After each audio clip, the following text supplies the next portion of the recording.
mid-February and I'm in East Texas trying to catch some big largemouth bass, pre-spawn bass that is. The water's slowly starting to warm up, the days are getting longer, and even though the water's still pretty cold, probably low 50s, these fish are starting to think about going up and spawning.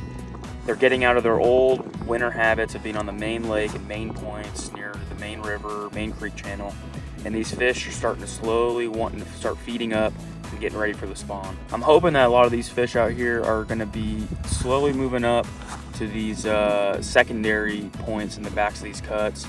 And what's interesting too, most of the time from winter to spring, going into the spawn, these fish follow those creek channels from the main river to secondary creek channels as a highway.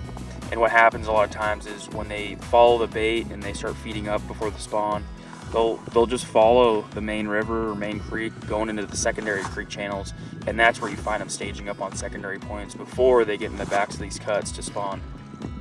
So water's in the low 50s. We're going to use a variety of different baits with some jerk baits like the Stacy 90, some pointers and lightning pointers, all the way to the BDS 3, maybe the 2. I do a little cranking up shallow once that water warms up. So stay tuned and we'll see what we can find. So what I'm looking for in the early springtime, pre-spawn, I still look for these main points here, but a lot of these fish are gonna, in the next month or two, depending on the region that you live in, but they're gonna wanna start pushing into the backs of these cuts. So I still look at these main points. That's your first primary spot you wanna go check. But then you wanna go check some of these secondary points. Some of these fish, the water's starting to warm up a touch, especially when you get late in the day. They'll start moving up into these secondary points, depending on the weather. If it gets warmer and the water starts cleaning up. If not, a lot of these fish should still be on the main point. So this is kind of what I'm looking for. Most of the time right now, especially when the water's still in the low 50s, mid 50s, the fish shouldn't be too far back in these cuts. It should be easy as far as main points and secondary points. Those are your two locations you should be checking.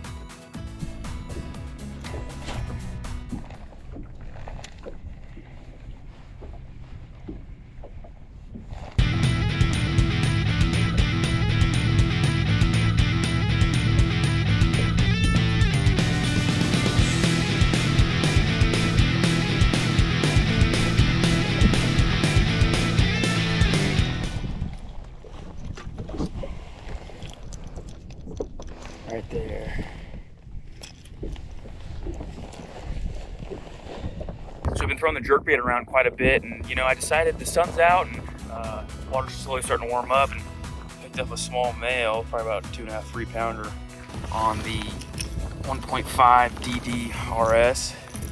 Got rattle red, East Texas. Gotta throw a red, you know, pre-spawn, and you know, that was my first couple casts with it. So maybe we'll try to see if we can expand on it and catch a few more.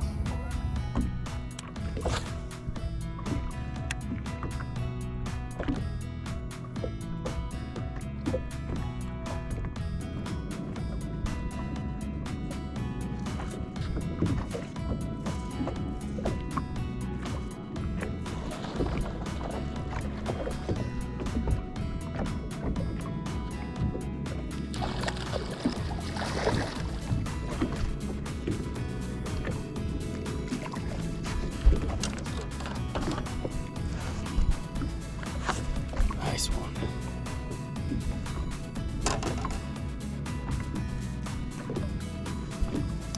Just caught this one on the Stacy 90 in Ghost Minnow.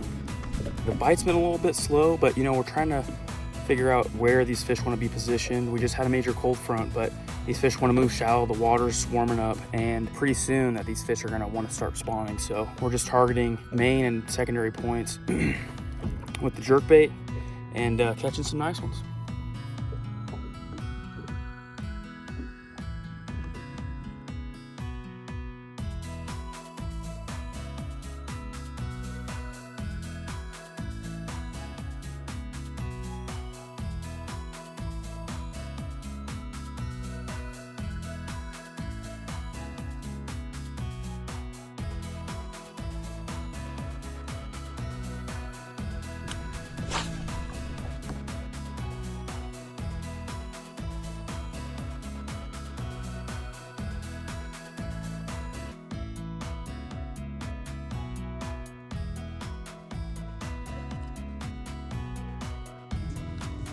pointer.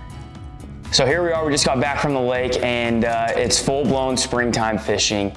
We are in the end of February, beginning of March, and these fish are coming from their wintertime feeding and their daily habits out deep on main points near the main river, and they're slowly starting to move their way up into secondary, into backs of creeks and backs of coves to think about spawning. Now, some of these fish haven't started spawning yet, so they're in that stage of feeding up, their metabolism's getting warm. They're just trying to get ready to spawn. Probably that next full moon, we're gonna have a big wave of fish that go up and spawn. Two of my favorite ways to catch them in the spring, whether it be early spring, like a late winter, early spring, and just before the spawn, and then going into post-spawn is a different story, but springtime reaction bait fishing is one of my favorite ways to catch them. The two techniques I like, one is a jerk bait, and two is some sort of crankbait. These two techniques I can cover a ton of water, find groups of fish that are pre-spawn, feeding up, metabolism's getting higher, ready to go to the bank. And you find a lot of these groups of fish with these two tactics, especially breaking down a new body of water. Here we are out in East Texas, and a lot of these bodies of waters are new to me, and you know, being able to cover water fast and effective with a jerkbait and a crankbait, I can find more fish and get those quality bites as well. So the first technique I'm gonna talk about, and it's probably one of the big bass fishing staples in the springtime, is throwing a jerkbait. One of the best jerkbaits that I found in the pre-spawn time of year is the Slender Pointer series, where that'd be from the 97, the small little guy, all the way up to the 127, the big guy. I could vary the retrieve. This bait doesn't roll over on a fast retrieve. On a slow retrieve, it pauses, suspends. It does whatever I want it to do, varying line size from 10 pound all the way up to 15 pound even if you're in shallower water. With the various colors Lucky Craft makes, the Slender Pointer series is a phenomenal jerkbait to throw in the springtime. Now, I typically throw this jerkbait anywhere in the ranges of that 2 to 8 foot range where those fish are suspended. Once I get into a little bit deeper water, or if the water's a lot cleaner, where fish will come out and actually chase a jerkbait quite a distance or chase a bait from afar, I'll go to the Stacy 90. The Stacy 90 is just a proven jerkbait. It ranges from that 8 to 15 foot range depending on line size. I throw it on mainly 10 pound, and most of all my jerkbaits, I always start with 10 pound. And depending on water color and how deep I want to go, I will vary from 10, 12, and sometimes 15 if I'm fishing super shallow or it's dirty water or around wood or whatnot. But that Stacy 90s is my go-to for that little bit deeper. But you gotta keep it simple in the springtime, especially with reaction baits, keeping it simple with the jerk baits. This is kind of my 1-2 punch, shallow versus deep. The reason I like to keep it simple is a lot of these fish, when they are coming from their winter mode, being really slow, lethargic, not feeding a lot, these fish come from the depths and come out from deep, and they want to go shallow. And the water temperature is slowly warming up and their metabolism's getting higher. So what you'll find is just pockets and groups of fish sometimes on these secondary points and drains and creek channel bends, heavily feeding. So when you do find some of these big groups of fish, you'll find them quick and you'll find them a little bit easier than you would if you're fishing in the wintertime. So if you just kind of pick the depth you're going to be focusing in on, you can pick the Stacy if it's a little bit deeper, pick the Slender if it's a little bit shallower. My next technique that I'm using out there is cranking, and you know, Lucky Craft makes various amounts of different styles of crankbaits. One that I've grown to really like is the 1.0 and 1.5 DD DRS. So it's the deep rattle sound, it's their rattling version. It's the 1.0 body, but with a little bit bigger bill, and same with the 1.5. The 1.5 is a little bit bigger body, but it's got that deeper bill that ranges from that 5 to 10 foot range. Hunt's the same as a regular 1.5, but just goes a little bit deeper. You'll see in the video, I was able to catch a couple on this specific crankbait right here. Just like with the jerkbait, cover water, secondary points, drains, anything where these fish can group up. From the 1.0, 1.5 DD DRS, if it's shallower, I'll definitely go to straight 1.5. Red is one of my favorite colors this time of year. They just key in on that red, it's bright, it's very active.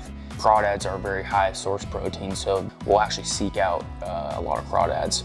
The red is a go-to, especially if the water's a little bit stained and dirty. Most of the time in the spring, throughout the country, these lakes are getting hit with a lot of rain, so a lot of these pockets and backs of these creeks can get dirty, and red just stands out, creates good shadow, and it's easy for these fish to find. Another one of my favorite colors this time of year is that chartreuse shad. Really tough to beat. In a little bit stained water, that white just really pops, and they can find that bait a lot easier. And now if I'm cranking in some fairly stained water, super shallow, I typically tend to go to the BDS series of crankbaits. These are no rattles. They move a lot of water. This is the BDS 2. They create a lot of water movement. In dirtier water, those fish can find this bait a lot easier, a little bit easier than the 1.5s. These things just move a lot of water. They are a little bit wider. That's the BDS 2. This is the BDS 3. That black and chartreuse just stands out perfect in that dirtier water.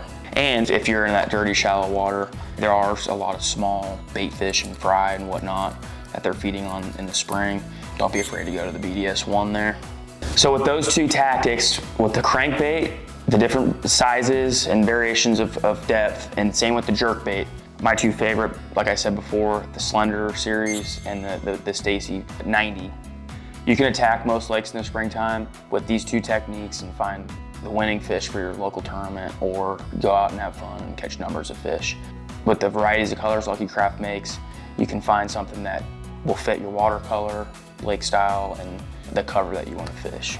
So I get asked a lot about cadence with the jerkbait in the springtime. I try to keep it simple in regards to the weather and the weather patterns that have been happening to your local lake.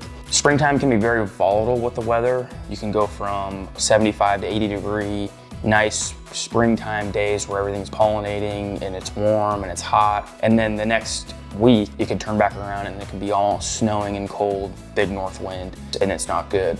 And I dictate my cadence off of those types of weather patterns. If I have a slow warming trend and that the weather and water temperature slowly warming up, and you got a few days of consistent weather and it's warming, I like to fish that jerkbait a lot faster. My cadence will be pop, pop, pop, and just short pauses just to get their reaction bite, because their metabolism is slowly getting faster and they'll want to react and feed that day.